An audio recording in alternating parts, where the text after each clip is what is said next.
몸의 변화라는 주제로 하나님의 말씀들을 크게 살펴봤습니다. 여러분, 한 주마다 우리의 몸에 이런 변화가 있어야 된다라고 하나님의 구절들을 보면서 말씀을 나누는데 기억나세요, 여러분? 네, 첫 주에 했던 주제가 산제물입니다. 산제물. 우리의 몸을 주님 앞에 제물로 드리지 않으면 우리 삶에는 변화가 불가능합니다. 오늘 이 예배 자리에 오기까지도 여러분 많은 갈등이 있으셨죠? 몸이 너무 피곤하신 분도 있고 여러 가지 우리의 몸을 또 붙잡아두는 환경도 있을 텐데 여러분의 몸이 이 자리에 왔기 때문에 예배를 드릴 수 있고 또 찬송 가운데, 기도 가운데, 말씀 듣는 가운데 하나님의 은혜가 여러분에게 역사할 줄 믿습니다. 또한 우리는 스스로 연단해야 합니다. 우리의 몸은요, 이상하게도 너무 잘 봐줘요. 기도해야 된다는 걸 알면서도 피곤해서 기도를 못하고, 성경을 읽어야 된다는 걸 알면서도 우리 몸을 봐주느라고 안 읽어요. 그죠? 우리의 몸은 연단하는 만큼 우리 속에 변화가 일어날 수 있습니다. 아직까지 이제 준비 단계지만 우리 온사가 단순히 영적인 일만을 추구하는 것이 아니라 균형 잡힌 일들을 위해서 나중에 우리 온사 트레이너를 제가 꼭 모시려고 합니다. 지금이라도 아주 이 호랑이 같은 트레이너를 모셔가지고 우리 전 성도가 유례 없이 전 성도가 6개월 동안 헬스 코칭을 다 받았다고 해보십시오. 어떤 일이 벌어질까요? 우리 80세 넘으신 우리 김영전 아버님 배에도 왕자가 새겨질 수 있습니다. 아멘? 아멘? 안 믿으시겠지만 제가 초등학교 때부터 온몸에 근육으로 넘쳤습니다. 네. 지금은 흔적도 없이 사라졌지만 연단하면 변화가 옵니다. 그런데 우리 스스로 그 변화를 원치 않더라는 거죠. 여러분, 비록 8월 주제는 끝나지만 천국 가는 그 순간까지 우리의 몸이 연단되도록 스스로 산제물로 드리는 저와 여러분 되시길 축원합니다. 예수의 흔적이 있어야 된다라고 우리는 도전했습니다. 우리는 지금까지 살아오면서 온몸에 많은 흔적이 있죠. 다친 흔적, 또 자기 스스로 뭔가 흠을 낸 흔적, 또 알게 모르게 또 우리 몸 내장 내부에도 우리의 삶의 기록들을 다 갖고 있습니다. 그러나 이제부터는 예수의 흔적을 갖기를 주의 이름으로 축원합니다. 이번 주간에도 참 감사하게도 제가 휴가 겸 또 하나님의 은혜 있는 분들을 참 많이 만났습니다. 전 세계 전국에서 오신 분들을 집회 가서 만났는데 참 놀랍더라고요. 어떤 분은 예수님을 위해서 12지장 괴양이 있는 사람도 있고, 어떤 사람은 다리를 절뚝거리는 사람도 있고, 어떤 사람은 팔이 하나 잘린 사람도 있고, 예수의 흔적을 우리의 몸에 가질 수 있기를 주의 이름으로 축원합니다. 표현하자면 영적인 타투죠. 괜히 모양 낸다고 흔적 내지 마시고 머리끝부터 발끝까지 예수를 닮아가는 흔적이 우리 몸에도 있기를 주의 이름으로 축원합니다.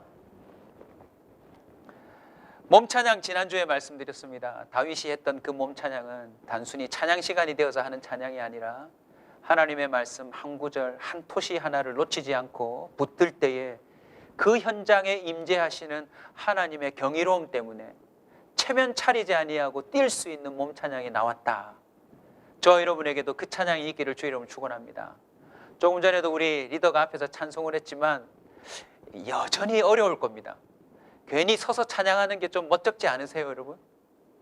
여러분 찬양할 때 손 들고 싶지만 손 드는 게 아직도 좀 이렇게 옆 사람이 눈치가 보이고 하지 않으세요? 아직 주님을 찬양하는 그 온전한 마음과 터치가 안 돼서 이런저런 체면을 보고 있을지 모릅니다. 우리에게도 어떤 형편, 상황, 체면도 내려놓고 뛸 수 있는 하나님을 대면한 그 찬양이 있기를 주의 이름으로 축원합니다. 아멘. 오늘은 8월 마지막 주를 맞아서 오늘 방금 읽으신 본문을 통하여서 이 몸에 관한 마지막 말씀을 드리려고 합니다. 한번 제목을 따라서 할까요? 속사람으로 극복하기. 우리의 몸을 산제물로 드리고 수술로 연단도 하고 주를 위해 산다고 우리 몸에 예수의 흔적도 가지고 또 그런 가운데 찬양도 팍 튀어나올 거예요. 그런데 우리의 의지와 상관없이 우리가 거부할 수 없고 막을 수 없는 몸의 변화도 있습니다. 그게 뭔지 아세요, 여러분? 겉사람이 낡아지는 거예요. 겉사람이 옛사람하고도 연결되고 여러 가지 영적인 의미로 표현될 수 있지만 가장 기본적인 의미는 겉으로 보이는 사람을 말합니다. 한 주간이 지났습니다. 세월의 힘에 우리의 겉사람은 계속 낡아집니다. 여러분 어떠세요? 2015년 드디어 9월, 8월로 접어듭니다. 여러분의 몸에 변화가 있나요, 없나요? 자, 한번 떠올려 보세요. 2014년도 8월 달과 2015년도 8월 달의 변화를 한번 얘기해 주실 분 있으세요? 뭐가 달라졌나요, 여러분 혹시? 네, 한번 얘기해 주세요. 유진이 얘기해 줄래?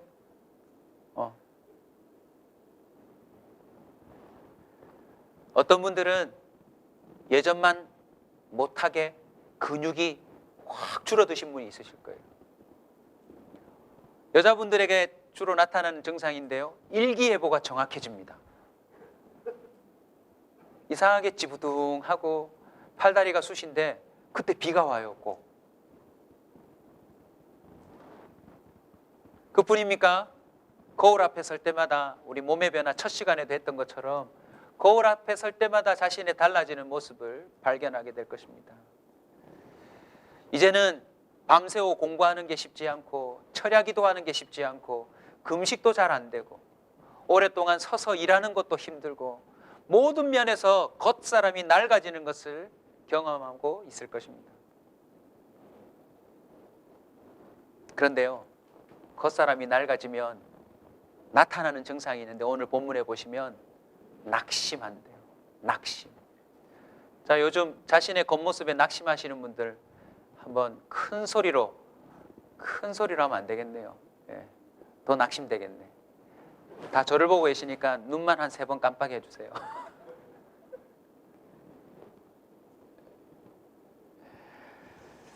오늘 이 본문을 통하여서 저와 여러분이 막을 수 없는 겉사람의 낡아짐을 극복하는 은혜가 있기를 원합니다.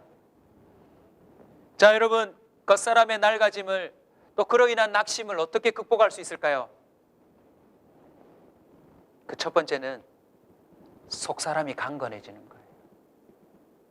겉사람뿐만 아니라 우리에게는 속사람이 있다는 사실을 기억해야 합니다.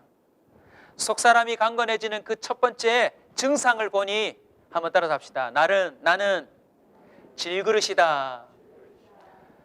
저와 여러분은 질그릇이에요. 여러분 인정하십시오. 우리 인간은 마치 질그릇 같아서 깨어지기 쉽습니다. 자칫하면 부러지고 으스러지고, 제가 또 휴가다 보니 강원도도 갔다가 서울도 갔다가 여러 지역을 오가면서 운전을 오래 했는데요, 꼭 고속도로 운전을 해보면 뭘 발견해요? 로드킬. 차에 치여 죽은 짐승들의 사체를 언제나 볼 수 있는데요, 그게 딱 나타나면 얼마나 징그러운지 몰라요. 순간 차에 부딪히면 어떻게 되죠? 형체도 없이 으스러져 버려요. 비단 짐승뿐입니까? 저와 여러분도 그렇게 되게 돼 있어요. 우리 몸에는 어떤 힘이 가해지면 정신마저도 흔들릴 수밖에 없는 증상들이 나타납니다. 무슨 뜻인지 이해가 안 되시면 한번 시도해 볼까요? 오른손을 한번 들어보실래요? 온 힘을 다해서 옆 사람 뺨을 한 대 세게 때리십시오. 그러면 모든 사람이 예배에 집중할 수 없습니다. 아무 감정 없이 시키는 대로, 목사가 시키는 대로 했을 뿐이지만 그 화끈거리는 뺨을 잡고 더 이상 예배가 불가능할 거예요. 그래서 여전히 육체를 혹독하게 다루는 고문이라고 하는 수단이 인류 역사에 끊이지 않고 사용되고 있습니다. 육체의 고통을 가하면 사람의 정신이 혼미해지고 원하는 대로 통제가 가능하다라는 설이 아직도 유효하다는 거죠. 왜 이런 증상이 나타날까요? 여러분이 한 번쯤은 들어보았을 로이드 존스 목사님은 이 로마서에 나오는 몸, 또 이 본문과 관련된 겉사람에 관해서 자신의 설교에서 이렇게 말합니다. 인간의 이 육체적인 몸은 타락하고 나서부터 질병과 연약과 죽음의 씨앗을 가지고 태어난다. 에덴 동산에서는요, 겉사람이 낡아질 그런 기회조차도 없었을 거예요. 필요도 없고요. 몸을 보호할 옷도 입을 필요 없이 정말 아름다운 모습으로 영생을 누리며 살지 않았을까요? 그러나 타락한 이후부터서는 저와 여러분의 몸 자체가 질병과 연약과 썩어짐과 죽어짐의 씨앗을 갖고 태어난다는 것이죠. 그래서 신자에게 육체적이고 도덕적이고 영적인 의미에서 가장 고통의 중요한 원인은 몸이다라고 로이드 존스 목사님은 설교하고 있더라고요. 여러분, 힘과 기력이 점점 쇠하고 있지 않습니까? 나도 모르게 질병이 여러분에게 찾아오고 있지 않습니까? 자신감이 떨어지고 있지는 않습니까? 저는 일복이 많다고요. 휴가 중간에 장례가 2건이 나고 친구 아버지까지 하면 3건의 장례가 터져가지고 친구는 저 전라도에서 못 가고 위쪽에 올라간 김에 2분의 장례식을 갔다 왔습니다. 한 분은 장례가 끝나고 갔고. 그들을 대면하면 느낀 마음이 뭔지 아십니까? 야, 이제 점점 가는 사람이 많아지는 거예요. 어제 저녁에 와서도 친구를 위로하며 느꼈습니다. 아, 나도 내 나이가 언제는 참 장례식과는 멀고 결혼식과 가까웠는데 이제는 장례식과 더 가까워지는구나. 지금 이 순간에도 이 자리에 육체적으로 찾아든 고통과 아픔과 또 그런 질병과 자신의 고난으로 말미암아 너무 낙심하고 있는 사람이 있을지도 모릅니다. 아, 나는 아닌데요 해도 곧 옵니다, 여러분. 세월의 힘을 통하여 우리는 누구도 이것을 거부할 수 없을 것입니다. 여러분, 여기서 겉사람이 낡아지다 16절에 보시면 겉사람이 낡아지다 돼 있는데 낡아지다는 의미가 뭔지 아세요? 그 헬라어 성경 원어의 의미를 살피면 이렇습니다. 전체가 오염되고 점점 더 쇠하여짐. 단순히 육체가 늙는다는 의미 정도가 아니라요, 여러분, 겉사람이 낡아진다는 것은 우리 육체 전체가 더 오염된다는 겁니다. 이렇게 설명하면 이해가 되실까요? 3살 아이의 육체랑 저와 여러분의 육체는 훨씬 더 죄적으로 볼 때 물론 타락한 건 동일하지만 수많은 죄의 기록들을 몸 자체가 가지고 있지 않습니까, 여러분? 알지 말아야 될 걸 우리 몸이 너무 많이 알고 있어요. 좀 모르면 좋겠는데 나도 모르게 육체가 떠올리며 생각하는 악하고 추하고 더러운 생각들이 우리에게 얼마나 많은지 몰라요. 때로는 머리를 흔들어도 지워지지 아니하는 그 육체에 새겨진 죄악의 고통 때문에 얼마나 힘들 때가 많은지 모릅니다. 로마서 5장 17절은 이런 상황을 이렇게 표현합니다. 우리 다 같이 한번 읽을까요? 한 사람의 범죄로 말미암아 사망이 그 사람을 통하여 왕노릇하였습니다. 종합적으로 표현하면 이 겉사람의 낡아짐은 결국 사망이 왕노릇하는 상태라는 거죠. 그래서 여러분, 모든 사람이 죽음을 두려워해요. 죽지 않으려고 종노릇해요. 고문을 통해서도 드러나듯 사망, 위협을 가하면 배신이 나타나고 거기에 참 말로 표현할 수 없는 범죄가 이루어지지 않습니까, 여러분? 낙심이라고 하는 마음을 이용하여서 사탄은 우리를 얼마나 또 넘어뜨리려고 하는지 모릅니다. 민수기 32장 7절을 보면 가나안 땅을 점령하기 전에 정탐꾼을 보내지요. 그런데 그들이 겉사람을 보고 기가 죽어버려요. 너무나도 우리의 겉사람은 저들과 비교되지 못한다 하고서는 마음에 뭐가 들어왔어요? 2글자? 낙심요. 그리고 그 낙심을 이 속사람으로 극복해야 되는데 극복하지 못하니까 어떤 일이 벌어지느냐? 멀쩡한 주변의 사람들도 다 낙심하게 말들더라는 거죠. 오늘 저는 이 설교를 통해 우리 온사 식구들이 반드시 겉사람의 낡아짐을 극복함으로 말미암아 낙심을 이겼으면 좋겠습니다. 뿐만 아니라 주변에 이런저런 이유로 낙심하고 있는 사람들을 다 일으켜 세웠으면 좋겠습니다. 아멘. 여자분들, 예쁘게 대답 좀 해보십시오. 여자분들, 미모가 사라져도 낙심하지 마세요.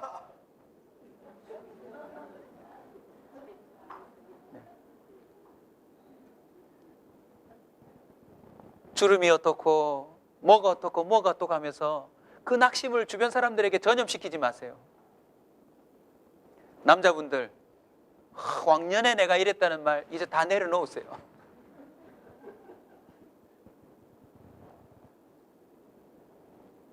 민수기 23장 똑똑히 보십시오. 겉사람의 낡아짐은 낙심으로 이어지고 그 낙심은 어떤 결과를 초래하는 줄 아십니까? 하나님이 주시고자 약속한 걸 놓치게 만든대요. 오늘 이 자리에 질병이든 환경이든 또 어떤 몸의 핸디캡이든 그 어떤 것이든 겉사람의 낡아짐으로 말미암아 낙심하여져서 하나님의 약속을 놓치는 자가 없기를 소원합니다. 그래서 우리는 속사람이 강건해지는 첫 번째 차원에서 선언합시다. 나는 질그릇이다. 여러분, 깨어지는 건 당연한 겁니다. 머리가 빠지는 건 당연한 겁니다. 몸의 기능이 쇠하는 건 당연한 겁니다. 이제 더 이상 마치 진시황처럼 영원히 죽지 아니하면서 자신의 몸을 보존하려고 몸부림치지 마세요, 여러분. 너무 몸부림치지 마세요. 인정해버리세요. 질병이 찾아오면 그래 난 질그릇이지. 아무리 존귀히 받드는 천만이 1억짜리 그릇이라 할지라도 이 자리에서 딱 던지면 깨지는 거 아닙니까, 여러분? 여러분의 겉사람이 낡아질 때 너무 애처롭게 생각하지 마세요. 당연한 겁니다. 근데 놀라운 것은요, 우리에게 보배가 있다는 거예요. 자, 한번 따라서 합시다. 그러나 나는 보배를 담고 있다. 할렐루야. 여러분, 질그릇이니 깨어지고 이가 빠지고 금이 가고 거기에 때가 끼고 쓸모없는 그릇 아닙니까? 그런데 그 그릇에 보배를 담고 있대요. 낙심을 이길 방법이 바로 이것입니다. 아무리 우리 몸이 참 붙잡아둘 수 없을 만큼 망가지고 어려워진다 할지라도 저와 여러분 속에는 뭐가 있어요, 여러분? 보배가 있어요. 주님은 약속하셨습니다. 예수 그리스도를 믿는 자에게는 내가 그에게로 들어가 그로 더불어 먹고 그는 나로 더불어 먹으리라. 시편 42편 5절 우리 다 같이 한번 읽읍시다. 내 영혼아, 네가 어찌하여 낙심하며 어찌하여 네 속에서 불안해하는가? 너는 하나님께 소망을 두라. 그가 나타나 도우심으로 말미암아 내가 여전히 찬송하리로다. 할렐루야. 여러분, 몸을 보지 마십시오. 자꾸 낡아지는 그 세상의 삶을 보지 마시고 하나님께 소망을 둘 수 있기를 주의 이름으로 축원합니다. 한번 따라 합시다. 낙심 끝. 우리 온사 식구들에게는 낙심이란 단어가 없기를 주의 이름으로 축원합니다. 아멘. 낙심하지 않고 살 수는 없지만 마냥 떨어지지 않기를 주의 이름으로 축원합니다.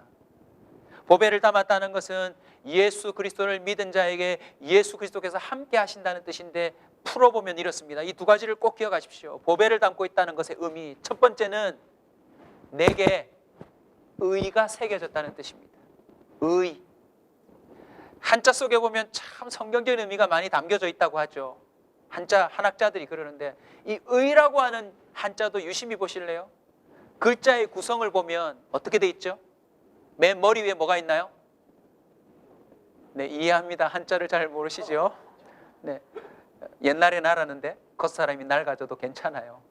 네, 한번 따라서 합시다. 양양. 양자예요. 밑에 있는 글자는요, 양을 받치고 있는 나자입니다. 내가 머리 위에 양을 이고 있는 게 의래요. 억지로 끼워 맞췄다고 생각하지 마십시오. 왜 양을 사람이 머리에 이고 있는 걸 의라고 중국에서는 한자로 삼았을까요?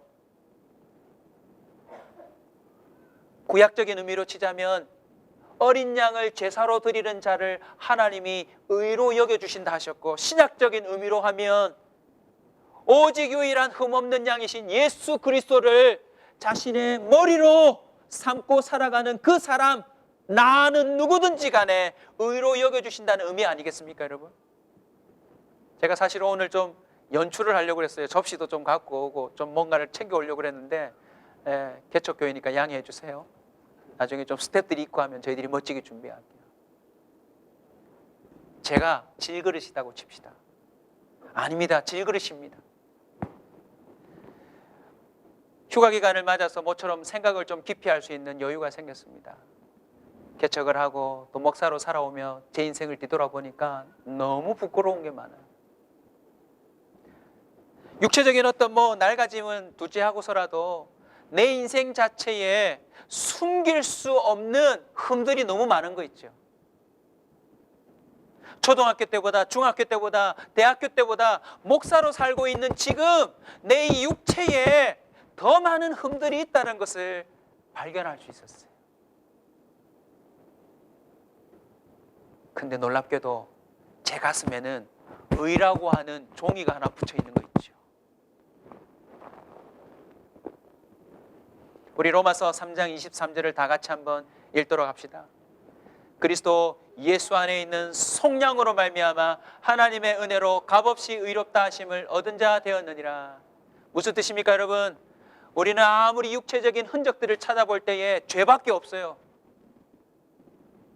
비록 형사가 와서 잡아가지는 않지만 모든 걸 아시는 주님이 지금 예배 뒷문을 열고 스태프들을 데리고 와서 여러분 한 사람 한 사람 앞에 서서 여러분의 그 육체적인 흠을 찾아낸다면 우리 예배 드릴 수 있는 자일까요? 우리 이렇게 떳떳하게 앉아 있을까요, 여러분? 무슨 생각을 했는지 무슨 말을 했는지 우리 육체가 갖고 있는 그 경험들을 다 들추어낸다면 우리 부끄러워서 이렇게 서로 인사도 못하게 될 겁니다. 근데 놀랍게요, 주님이 우리에게 의라는 걸 붙여주셨어요.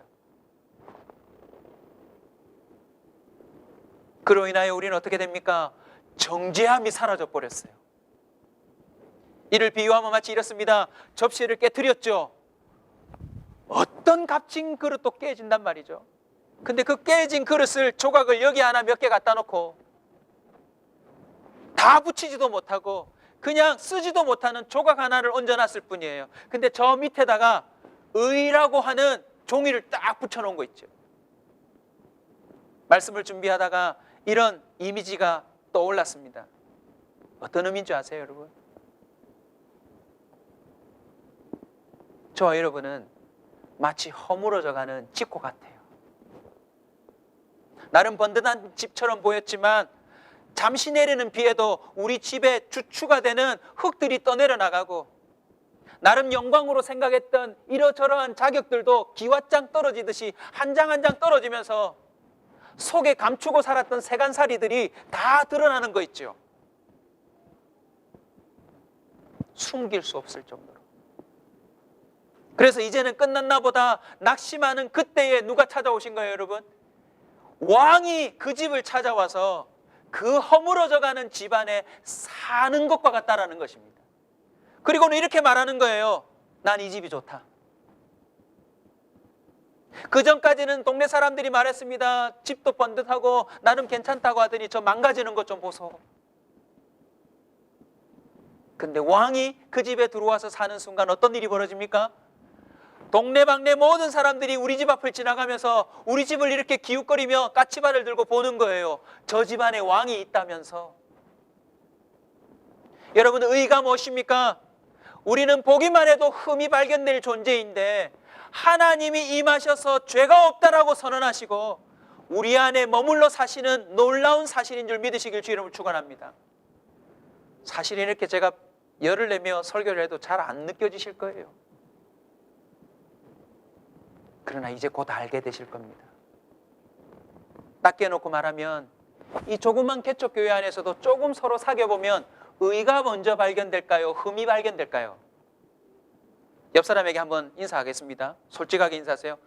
당신이 이런 사람인지 몰랐습니다. 실망입니다. 그냥 한 주에 한 번씩 예배만 드리면 괜찮은 사람으로 보일 겁니다. 근데 이제 조금 친해지면요, 와, 저 사람 안 되겠대.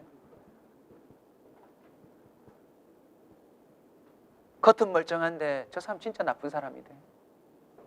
그게 나쁜 건지 아닌지는 하나님이 판단해야 되는데 온갖 흠들을 찾아내어서 정죄하며 심하게 말하면 나 저 사람 때문에 이제 이 교회 못 다니겠다 하는 사건이 벌어질 수도 있습니다. 그런데 놀랍게도 하나님이 붙여놓으셨대요. 그 깨진 그릇에다가 너는 의하고 붙여놓으셨대요. 또 한 가지 보배를 담은 의미를 기억하셔야 됩니다. 따라서 합시다. 성령이 계신다. 하나님이 의라고 붙여놓은 것만이 아니라 그 그릇에 담을 수 없는 걸 담아주시는데 그게 바로 성령이라는 것이죠. 이게 세상의 어떤 종교와 비교할 수 없는 복음의 핵심입니다. 예수의 십자가로 우리를 의롭게 하시고 우리에게 성령으로 거하신다. 성령이 우리 안에 들어오시면 어떤 일이 벌어지는 줄 아십니까? 다음 구절을 한번 읽어봅시다. 크게 선포합시다. 그가 또한 우리에게 인치시고 보증으로 우리 마음에 성령을 주셨느니라. 아멘. 인쳤다는 게 의를 붙여놨다는 건데 어디 있습니까? 없지. 교회 다닌다는 사실 외에 의가 붙여졌는지 모르지 않습니까? 근데 그 보배가 들어져 있다는 건 성령을 우리 마음에 주셔서 보증, 그것을 확증해 주신대요. 그 보증이 바로 이렇게 나타납니다. 속사람이 강건해져요.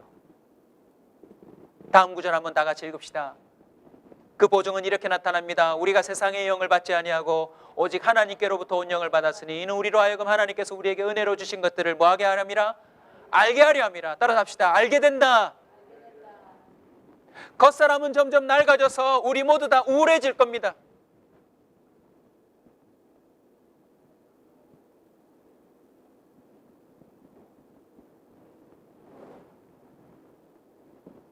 일일이 끄집어내지 않아도 자신의 걷는 모습, 앉아있는 모습, 점점 줄어드는 일, 볼품 없어지는 외모, 그리고 나도 모르게 끊을 수 없는 고통들, 빈번하게 찾아오는 감기들, 전혀 남의 일이라고 생각했던 질병들, 그런 것들이 찾아오면서 힘들어질 거예요. 그러나 알게 돼요. 성령이 계신 분은. 무엇을 알게 되는 줄 아십니까? 다른 많은 것이 있지만 속사람이 강건해지는 그 성령의 보증 중에 제일 핵심이 뭔지 아세요? 제가 이번 휴가 기간에 정말 그걸 깊이 묵상할 수 있었어요. 하나님의 사랑이에요. 하나님이 나 같은 자를 사랑하신대요. 나를 의롭다고 종이를 붙여놓고서 하나님 혼자서 사랑하신대요. 나를. 그 사랑하심이 어떻게 나타납니까? 나를 찾아오셔서 주님을 믿을 수밖에 없도록 우리를 끌어당기세요. 주님을 부인하기도 하고 욕하기도 하고 주님을 멀리하기도 했는데 이상하게 자꾸 주님과 가까워지게 만드세요. 전혀 이해하지 못했던 십자가도 이해하게 하시고 내게 주셨던 은혜들을 이해하게 하면서 알아버려. 그러면서 어떻게 돼요? 늙어도 괜찮아요. 머리가 좀 빠져도 괜찮아요. 몸에 질병이 찾아와도 괜찮아요. 아파도 괜찮아요. 왜? 주님이 날 사랑하신다는데 그거면 되는 거 아니에요, 여러분? 주님이 사랑하셔서 내 속사람이 강건해지는 일들은 대체로 이런 순서로 이어집니다. 죄를 이기는 생각들이 나타나기 시작해요. 내 안에 계시는 성령님으로 말미암아 내가 분명히 평생에 짓고 살았던 죄가 있는데 이제는 그 죄와 싸울 수 있는 생각들이 떠올라요. 할렐루야. 그게 바로 내 안에 보배를 담은 자에게 나타나는 증상이에요. 물론 엎치락뒤치락해서 또 속을 때가 있고 또 가슴 칠 때가 있지만 놀랍게도 죄를 이기기 시작합니다. 더 놀라운 것은 하나님의 선한 뜻이 무엇인지도 분별하는 역사가 나타나요. 그래서 전에는 전혀 내 몸으로 생각지도 못했던 생각을 해내고 그걸 하고 있는 자신을 발견하게 될 겁니다. 물론 육체의 연약함으로 자주 넘어질 거예요. 근데 더 놀라운 사랑이 뭔지 아세요? 하나님이 그런 나를 여전히 돕고 계세요.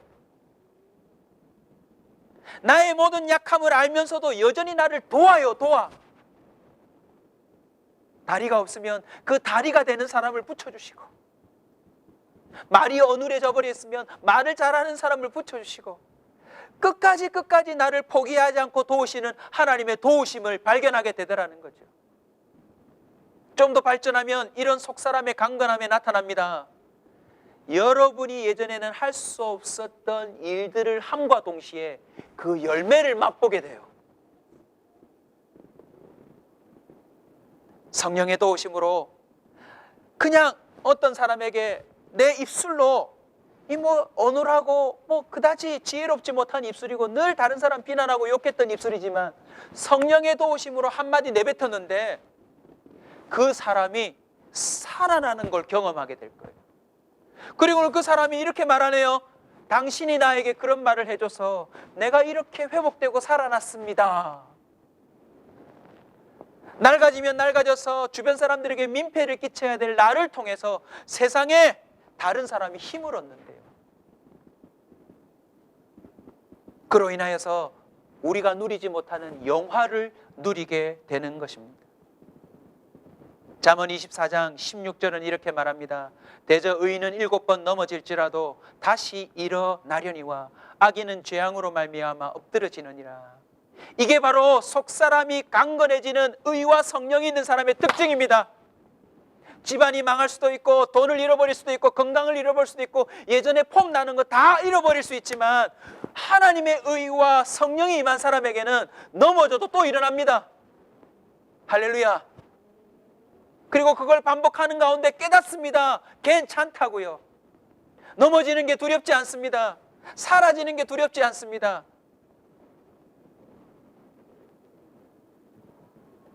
일본의 우찌무라 간조라고 하는 아주 일본 땅이 강팍한 땅인데 그 땅에 아주 참 본받아야 될 그리스도인이 있습니다. 여러분 우찌무라 간조 아시죠? 들어보셨죠? 우찌무라 간조가 이 본문을 향하여서 이런 말을 해두었더군요. 겉사람은 평범한 사람이 되라. 그러나 속사람은 특별한 사람이 되라. 겉사람은 어디서나 사람들이 볼 수 있고 만날 수 있는 보통 사람이 되라. 평범한 아빠, 평범한 주부, 평범한 사람. 세상 사람들은 겉이 낡아지는 걸 커버하려고 오만 액세서리를 답니다. 그리고는 감히 사람들이 범접할 수 없는 그런 모양새를 가지려고 애를 씁니다. 그러나 성경은 말합니다. 겉사람은 평범하라고요. 따라서 합시다. 늙으면 늙는 대로, 아프면 아픈 대로. 여러분 목사님 저도 아플 수 있을까요? 없을까요? 아프면 우리 목사님도 인간이구나 이렇게 하시지. 저 봐라 기도 안 했지. 저희가 목사를 하겠나? 이런 말 하시면 안 됩니다. 저도 아플 수 있습니다.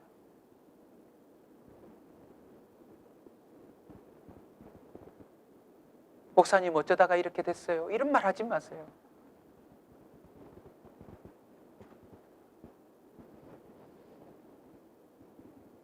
아내와 더불어서 그 코스타 집회라고 하는 30주년 기념대회에 참석했는데 얼마나 전 세계적으로 유명한 목사님들이 많이 옵니까? 누구나 알 수 있는 아주 나이 드신 목사님 한 분이 설교하러 올라오셔서 그러시더군요. 첫 시작이 방금 찬양의 참 은혜를 받았는데 찬양을 하려고 하니까 어느새 박수를 놓치고 있는 자신을 발견했대요. 무슨 뜻입니까? 다 4분의 4박자로 하는데 자기는 지금 몸이 안 들어서 한 박자씩 놓치는 거예요. 서글프기도 하고 가슴 아프기도 하고 세월이 붙잡고 싶지만 안 잡아지는 것에 참 후회도 되기도 하겠지만 그 목사님의 이어지는 설교의 핵심이 뭔지 아세요, 여러분? 그 속에 있는 예수 그리스도의 사랑. 그 사랑이 평생을 지탱해 오며 지금도 여전히 생생하게 당당하고 힘 있는 그 설교에 거기 와 있는 600여 명이 넘는 모든 사람들이 무릎 꿇는 걸 봤어요. 겉사람은 평범한 사람이 되라. 그러나 속사람은 특별한 사람이 되라. 하나님이 보시는 속사람은 아주 특별하라. 여러분 예수님의 겉사람은 뭐지요? 목수입니다. 그리고 예수님의 겉사람에 대한 표현은 12살 때 성전에 들어가서 어른들하고 성경에 대한 얘기한 사건 외에는 겉사람에 대한 얘기는 안 나와요, 여러분. 속사람은 하나님의 아들 독자하셨어요. 오늘부터 저와 여러분이 겉사람의 신경 쓰기보다 속사람의 강건함으로 더욱 강건하셔서 이 땅의 낡아짐을 극복하며 사는 자가 되시길 주의 이름으로 축원합니다. 보배를 담은 사람은 부활의 소망을 갖게 됩니다. 몸의 후패함은 이제 해석이 달라질 것입니다. 사람들은 몸이 낡아지면서 이제 곧 죽겠구나, 이제 곧 죽겠구나, 이제 곧 죽겠구나 하지만 우리의 몸의 낡아짐은 보배와 연결하여 설명하면 이렇게 표현할 수 있습니다. 주님의 영광을 실존적으로 누릴 기회가 다가오는구나. 할렐루야. 지금은 믿음으로 바라보고 이 땅에서 주님을 섬기고 살아가지만 이 몸이 다 낡아져서 이제 흙으로 돌아가는 그 순간은 진짜 우리가 믿음으로 바라보던 천국을 실제로 경험하는 거 아니겠습니까? 할렐루야. 그래서 예수님은 이렇게 선포합니다. 같이 읽읍시다. 시작. 예수께서 이르시되 나는 부활이요 생명이니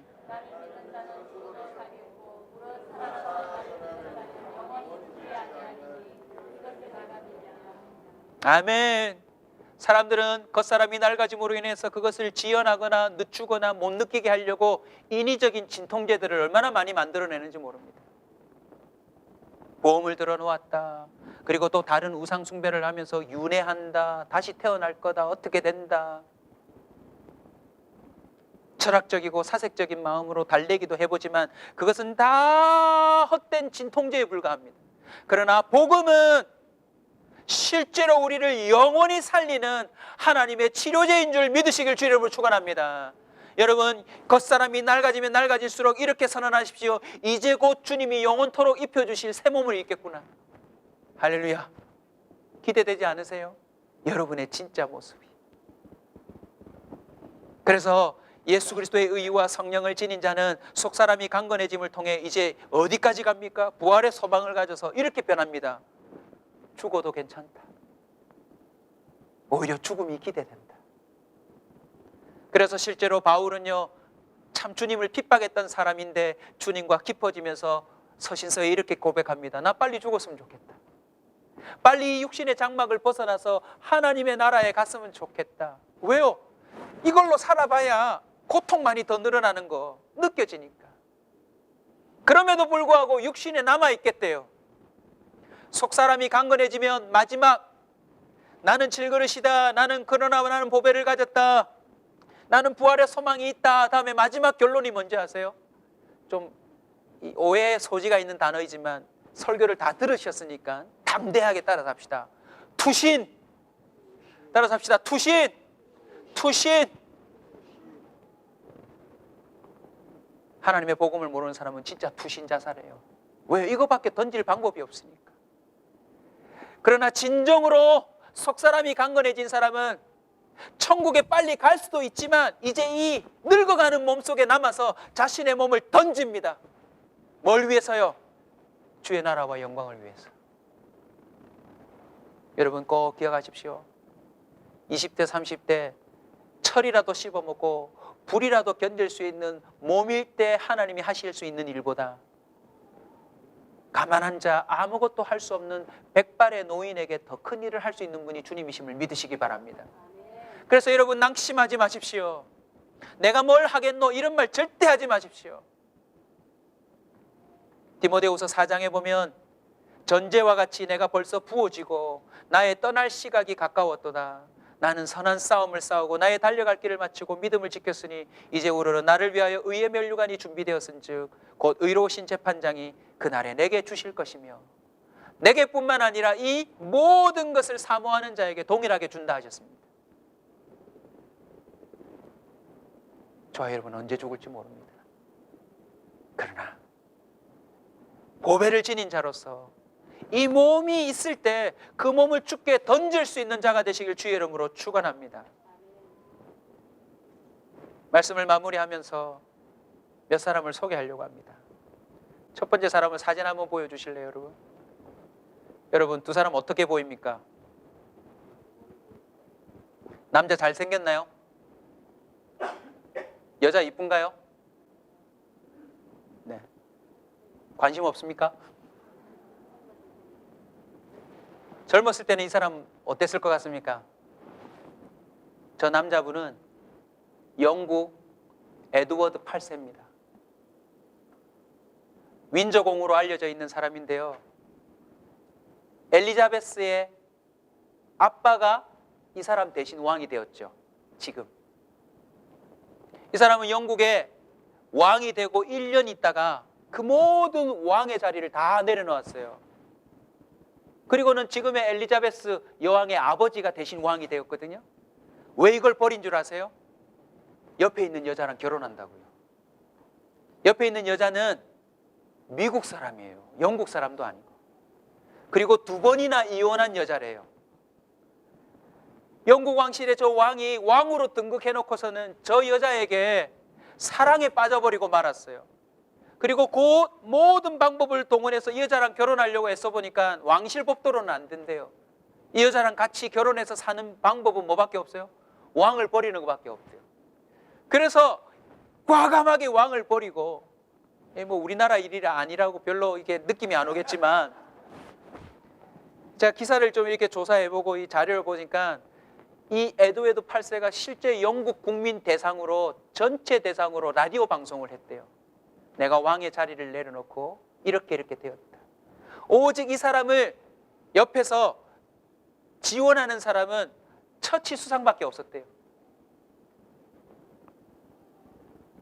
끝내는 라디오 방송을 하고 왕위를 다 내려놓고 모든 권한을 내려놓고 이 이혼녀와 결혼해서 프랑스에서 살면서 마지막 죽는 순간까지 저렇게 잘 살았대요. 볼품없는 할아버지처럼 보이지만 왕자입니다. 그런데 놀라운 것은 저 부인 심슨의 이야기입니다. 심슨의 이야기. 제가 한번 읽어드릴게요. 저 여자분의 고백입니다. 나는 힘들 때마다 남편 에드워드를 생각합니다. 날 사랑하기 위해 대영 제국의 왕관을 미련 없이 벗어던진 사람, 나를 선택하기 위하여 대영 제국이라는 찬란한 명예와 권세와 부와 인기를 포기한 사람, 세상에 그 누가 한 여인을 얻기 위해 그 많은 희생을 치를 수 있단 말인가. 날 선택하기 위하여 그런 엄청난 희생을 감내한 남편 에드워드를 생각할 때마다, 이건 겉사람입니까? 속사람입니까? 속사람이죠. 비록 저렇게 늙어지지만 그 사실을 생각할 때마다 나는 어떤 경우에도 불평을 토로할 수 없었습니다. 나같이 분에 넘치는 사랑을 받은 자가 그 누구란 말입니까? 사랑하는 성도 여러분, 예수님이 저와 여러분을 위해 죽어주셨다는 거 믿으십니까? 이 낡아지고 참 비참해지고 힘들어지는 세상에서 그런 썩어질 존재를 위해 모든 왕의 자리를 내려놓고 이 땅에 오셔서 날 죽어주셨다라고 하는 왕의 사랑을 느끼는 것 외에는 이 낡아짐을 이길 방법이 없습니다. 장례식 첫 번째 돌아가셨던 분의 유족은 25살짜리 청년입니다. 엄마랑 단둘이 살다가 혼자 남았습니다. 갑자기 돌아가셨는데 세상에 홀로 남은 그 아이를 만났는데 얼굴에요 온 근심이 다 차있어요. 근데 잠시 1시간 반 정도 만났는데요, 기적이 일어났어요. 어떤 기적인 줄 아세요? 제 속에서 제가 의도하지 않은 성령의 말투가 나오고 권면이 나오는데 그 1시간 반 후에 그 아이의 얼굴이 활짝 펴서 돌아가는 장면을 저는 목격했어요. 얘야, 부모의 슬픔에 잠겨 있지 마라. 물론 시간이 좀 지났으니까요. 우리의 믿음대로라면 이 땅에서 효도해도 모시고 갈 수 없는 천국에 엄마가 가 있는 거 아니냐. 엄마가 정말 사실은 믿음이 깃든 지가 얼마 안 되거든요. 천국에 가서 그 실체를 경험한 다음에 엄마가 어떤 마음을 갖고 있겠냐.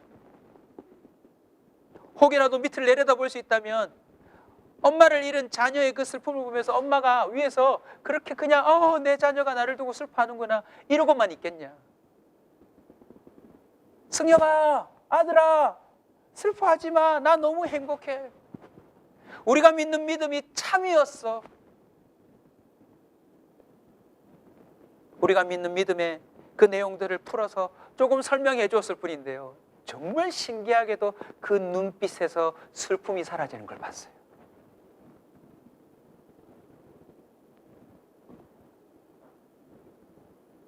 또 한 사람을 소개할까요, 여러분? 여러분 잘 아시는 분이에요. 이지선 양이라고.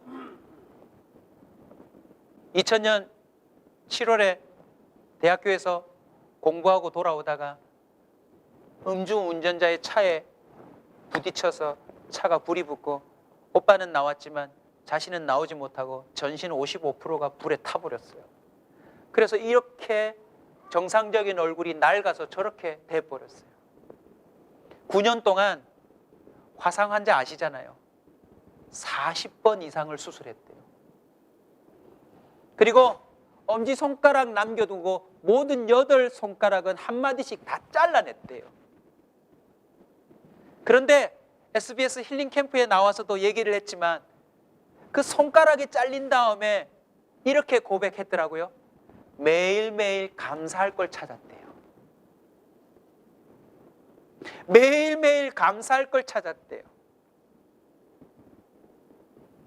그리고 지선아 사랑해라는 책을 짓고 그 위에도 몇 권의 책을 냈는데, 그 책을 추천하는 글에 가수 션이라는 분 아시죠? 그분이 짧지만 강력한 오늘 본문의 참 결론에 해당하는 글을 적었더라고요. 지선이는 이 힘든 세상에서, 사실은 제가 그 아이를 위로하고 기쁨을 회복시켜서 돌아갔지만 그 아이 돌아간 다음에 제가 많이 울었어요. 묘하죠?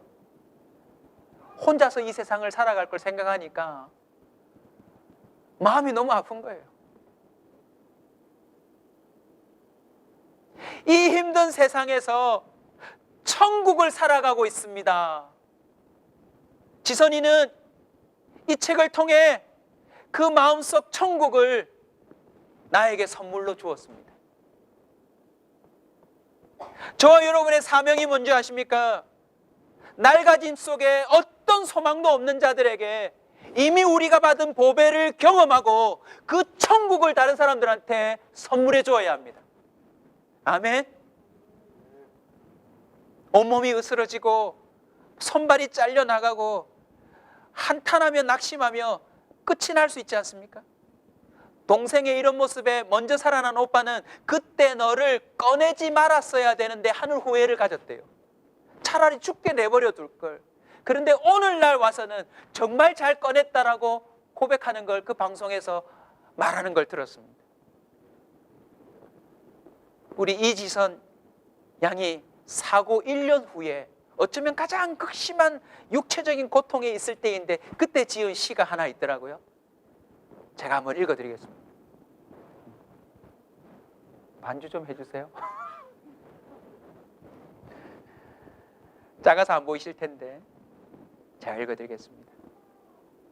그저 눈에 보이는 대로 생각하지 말아주세요. 등이 아파서 벽에 기대야 했기 때문에. 모두 앞으로 나와 예배 드리는데도 저는 맨 뒷자리에 있었어요. 그러나 내 마음은 하나님 제일 가까이 십자가 바로 밑에 엎드리고 있었답니다. 다들 찬양하는데 저는 입을 꾹 다물고 있었습니다. 잇몸이 다 내려앉을 것 같이 당기는 턱 때문에요. 도저히 입을 벌려 찬양할 수가 없었습니다. 그러나 내 마음은 그 누구보다 큰 소리로 하나님을 찬양하고 있습니다. 눈에 보이는 게 전부라고 생각지 말아주세요.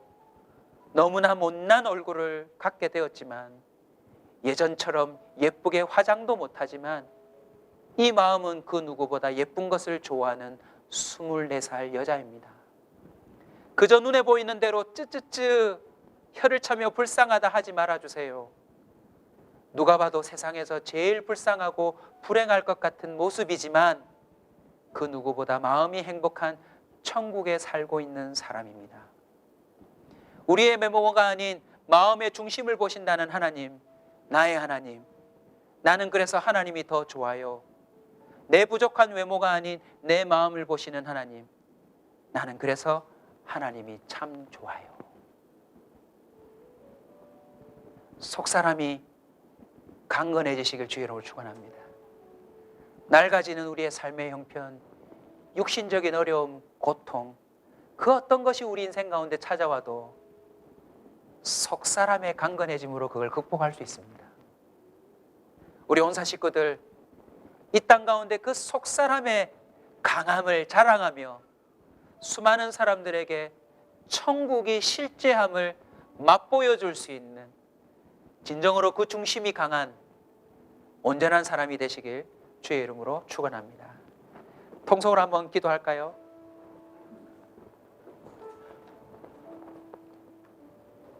겉사람의 낡아짐 때문에 속상하신 분들이 있습니까? 여러분, 자연스러운 겁니다. 사실은 우리 교회 암으로 투병하고 있는 우리 지체들이 많습니다. 다 공개할 수는 없지만 겉사람의 후패함 때문에 날마다 눈물 지을 수밖에 없는 사람들이 의외로 많습니다. 그러나 저와 여러분은 이미 보배를 가진 자입니다. 우울해하지 마십시오. 침울해하지 마십시오. 낙심하지 마십시오. 여러분에게 더 놀라운 주의 영광이 빛을 발할 줄로 믿습니다. 하나님은 약한 자를 들어 더 강한 자를 부끄럽게 하실 것입니다. 건강하지 못한 자를 들어 하나님은 건강한 자들을 더 부끄럽게 하실 수 있습니다. 이 시간 내 안에 이미 들어와 계시는 그 의와 성령 하나님을 느끼며 기도하며 나가겠습니다.